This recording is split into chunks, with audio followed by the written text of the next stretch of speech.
Ya, kembali lagi ke part yang kedua.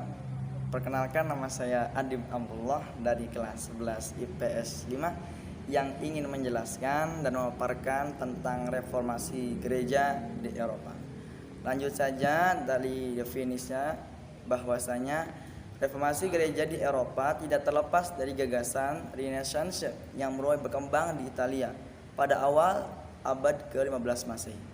Paham-paham baru seperti sekularisme, individualisme, dan humanisme berusaha untuk meruntuhkan dominasi gereja dari tatanan kehidupan masyarakat Eropa. Reformasi gereja adalah upaya untuk melakukan perubahan ajaran kekristenan agar sesuai dengan Alkitab. Reformasi gereja di Eropa berlangsung pada pertengahan abad ke-15 Masehi. Latar belakangnya terbentuk reformasi gereja.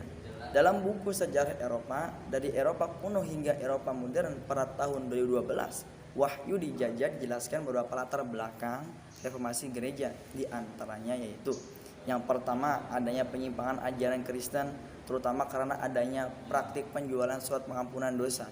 Yang kedua, korupsi yang dilakukan oleh uskup dan petinggi agama Kristen.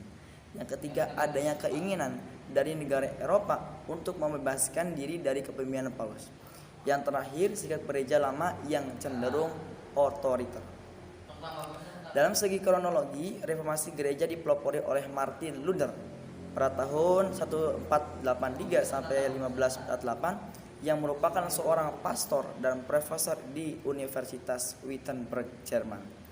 Martin Luther pada tahun 1517 mengeluarkan 95 tesis yang berisikan protes terhadap konsep pengampunan dosa atau yang disebut indulgensi yang dilaksanakan oleh Paus tersebut. Tesis tersebut disebarkan oleh Martin Luther di berbagai pintu gereja di Wittenberg. Peristiwa tersebut merupakan awal mula dari gerakan reformasi gereja di Eropa. Gerakan protes dari Martin Luther mendapatkan reaksi yang keras dari pihak gereja. Pada tahun 1521, gereja melakukan pengucilan terhadap Martin Luther. Pengucilan Martin Luther tidak membuat gerakan reformasi gereja surut. Gerakan Martin Luther yang mendapatkan dukungan dari pemimpin-pemimpin Jerman mampu meruntuhkan kekuasaan Paus di wilayah Jerman.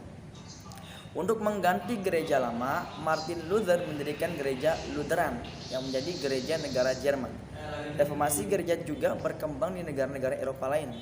Nah, menurut buku sejarah pemikiran reformasi, pada tahun 1997, karya Alistair McGrath, Jean Calvin dari Prancis 1509 sampai 1564 memimpin sebuah ajaran bernama Calvinis, yang pengikutnya berasal dari Belanda, Inggris, dan Skotlandia. Selain itu juga muncul pula ajaran Anglikanisme yang dipimpin oleh Raja Henry VIII Tudor di Inggris. Dampaknya reformasi gereja di Eropa itu memberikan dampak sebagai berikut. Yang pertama, terbelahnya agama Kristen menjadi beberapa aliran. Yang kedua, timbulnya pembaharuan tatanan sosial, ekonomi, politik, dan budaya pada awal abad ke-16 Masehi. Yang ketiga, runtuhnya pengaruh kekuasaan Paus di negara-negara besar Eropa. Yang terakhir, munculnya gerakan misionaris untuk menyebarkan agama Kristen ke seluruh penjuru dunia. Oke, yang dapat saya sampaikan semoga bisa dipahami dan bisa ditelusuri dalam satu persatu pemaknaannya. Terima kasih atas segala pemaparannya, semoga bermanfaat.